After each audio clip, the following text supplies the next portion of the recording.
네, 안녕하세요. 예스맨입니다. 여러분들의 구독과 좋아요는 저한테 이 영상을 만드는데 큰 힘이 됩니다. 영상 속도는 1.25배를 추천드리는 바이고요. 네, 이번에도 어떤 이슈가 나왔는지 한번 체크해보고 넘어가도록 하겠습니다.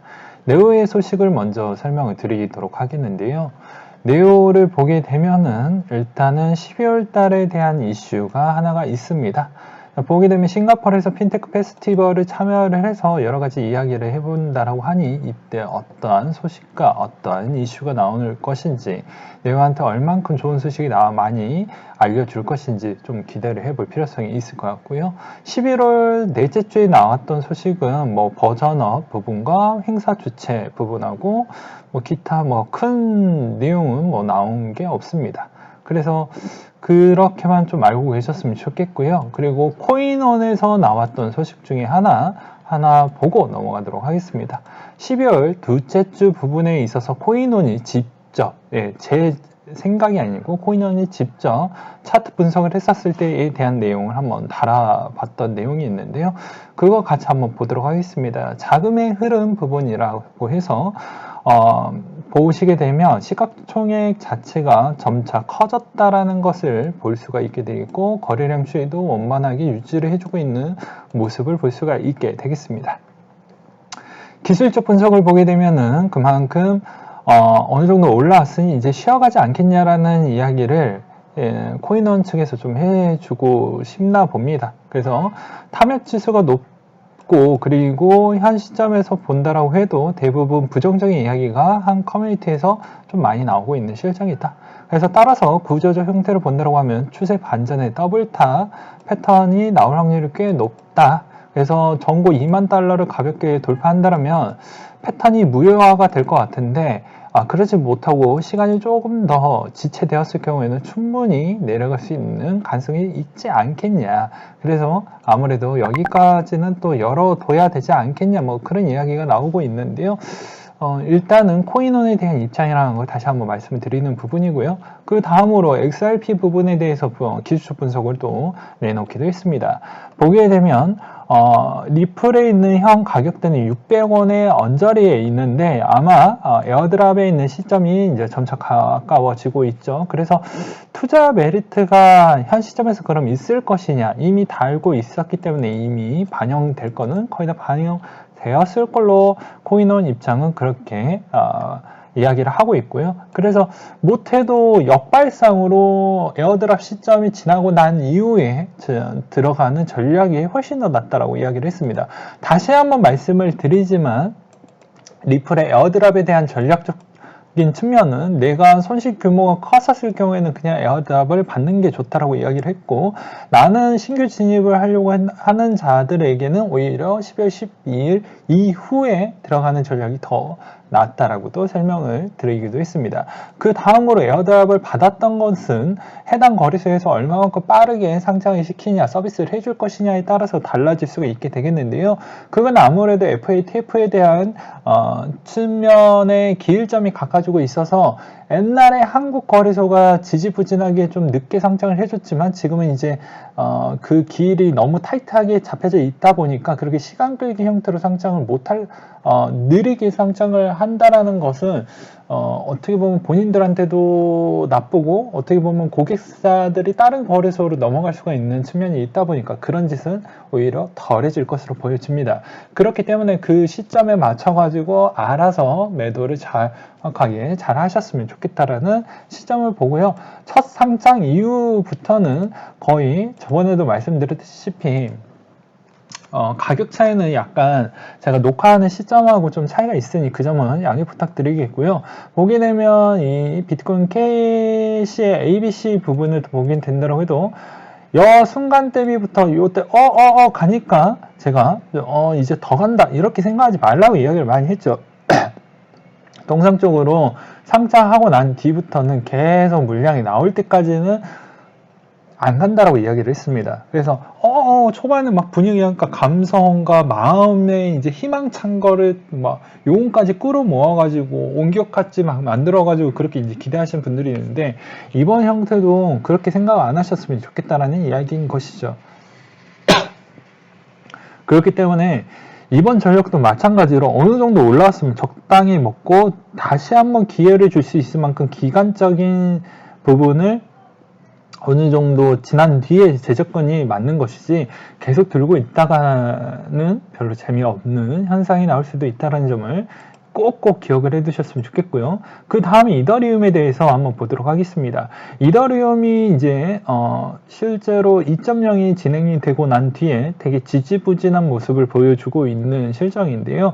아마 제가 저번에도 계속 주장을 했던 비트가 지지부진하니까 이더도 지지부진하다. 이 말의 의미는 당연히 지금의 추세 자체가 계속 장기적 추세가 계속 우상향을 하고 있다라고 볼 수 있습니다. 오히려 비트와 이더가 같은 방향이 아니고 다른 방향이 나왔을 경우에는 오히려 더 조심할 필요성이 있다라고 저는 생각을 하는 바이거든요.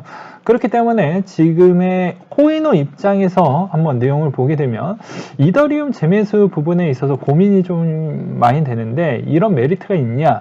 비트코인 조정이 진행될 경우 이더는 최소 이 정도까지는 생각을 하고 있다.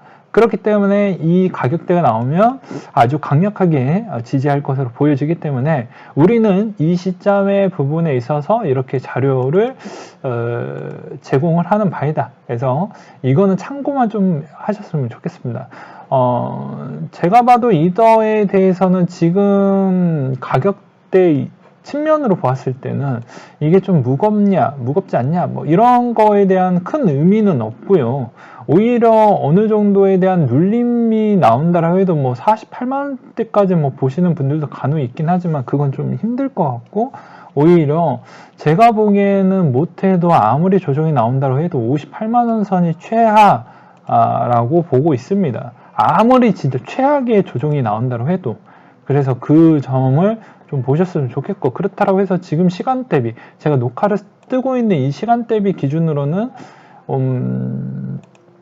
글쎄요 그렇게 많이 조정이 나올 만한 그 정도까지는 아닐 것으로 보여집니다. 그래서 이번 주 부분에 있었을 때 주봉의 부분 측면도 계속 21선을 어느 정도 하고 볼린저를 다시 수렴하는 단계이기 때문에 이번 주 또한 상당히 되게 지루한 모습에 거의 이번 주에 거의 끝나갈 때쯤이 되었을 경우에 어느 정도 자리가 명확하게 나올 것으로 보여지고 비트도 마찬가지로 제가 바라보는 시점 부분이 계속 지지부진을 하다가 이제 21선이 가까워지면 이제 어느 정도에 대한 위치 상으로 보았을 때도 주봉이나 이런 부분에 대한 어느 정도 스트레스를 많이 받았기 때문에 이제 볼벤 수렴하는 단계까지 해서만 좀 놀다가 끝나는 게 좋다라고 저는 보고 있지만 한편으로는 만약에 이렇게 끝나지 않고 또 가열이 나왔을 경우에는 오히려 그 다음으로는 너무 과하게 빨리 올라왔기 때문에 그거에 따른 또 후폭풍도 기대를 해볼 필요성은 있겠죠. 그러니까 적당하게 모든 건 적당하게 천천히 자리를 만들어 가면서 올리는 게 좀 바람직하다고 보고 있습니다. 일단 시간 대비로 뭐 보게 되면 뭐 오늘 그러니까 제가 녹화를 뜨고 있는 이 시점으로는 뭐 그렇게 나쁘다라고 보지는 않습니다. 그렇지만 언제든지 만약에 최하까지 내려간다고 하면 다시 1,900만 원을 좀 깨고 못해도 저는 1,800 한 최하점이 1,800만 원 선까지는 보고 있습니다. 아무리 많이 내려간다고 해도 1,800만 원 선까지를 보고 있기 때문에 그 점을 참고하셨으면 좋겠습니다. 그 다음으로 내용을 한번 보도록 하겠습니다. 보게 되면은 온톨로지에 대한 디파이 플랫폼 부분이 조만간에 진행을 한다라고 되어져 있습니다. 그럼으로써 이제 앞으로 더 이번 형태로 인해서 온톨이 한동안 재미가 없었는데 온톨도 한번 차트를 한번 보면서 보도록 하겠습니다.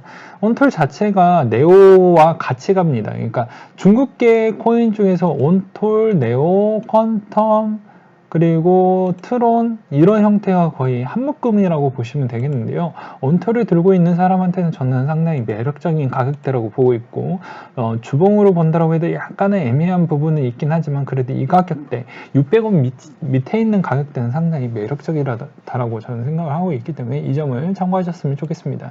그 다음으로 내용을 보시게 되면요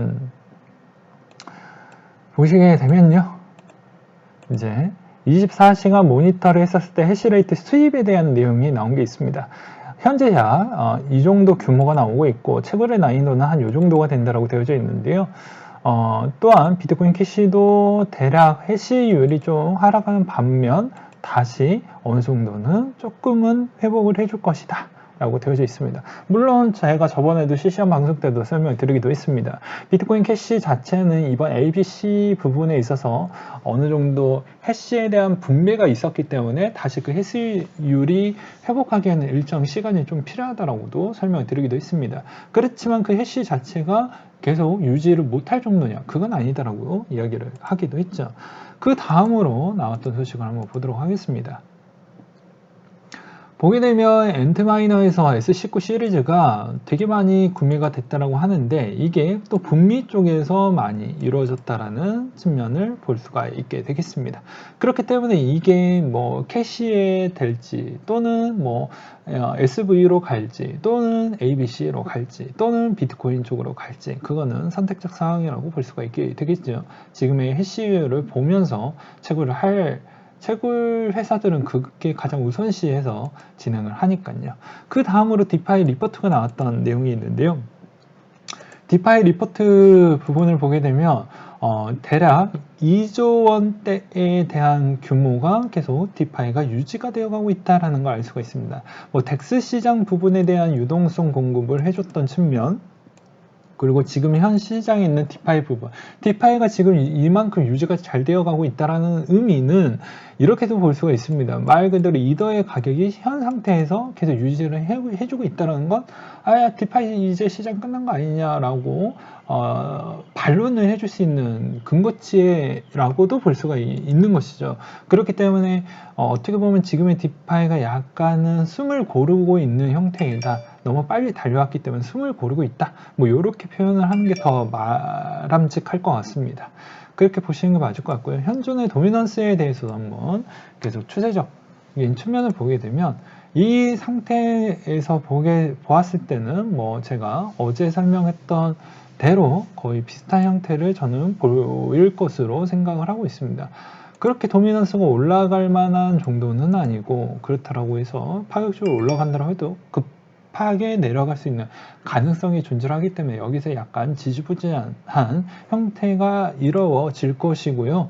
이번 주 주로 또 보았을 경우에도 상당히 애매한 부분이기 때문에 거의 그렇게 많이 움직이지 않고 만약에 다음 주나 다다음 주 정도가 되었을 때 좀 위로 갈지 아래로 갈지 도미넌스가 더욱더 확실하게 나오는 구간이라고 볼 수가 있습니다. 이번 주보다는 그렇게 보시는 게 더 바람직할 것 같고요. 그 다음으로 또 어떤 분이 이것을 또 올려주셨던 내용인데 되게 내용이 괜찮았습니다. 네, 실시간 비트코인 데이터 및 관점 및 공유에 대해서 내가 깨물러님이 올려주셨던 내용인데요. 보게 되면 월렛 그리고 해시레이트 그리고 그 나머지 거에 대해서 구글 트렌드 등등을 이렇게 해가지고 인덱스 등등 이렇게 해가지고 이제 올려놨던 게 있는데 상당히 재밌었습니다.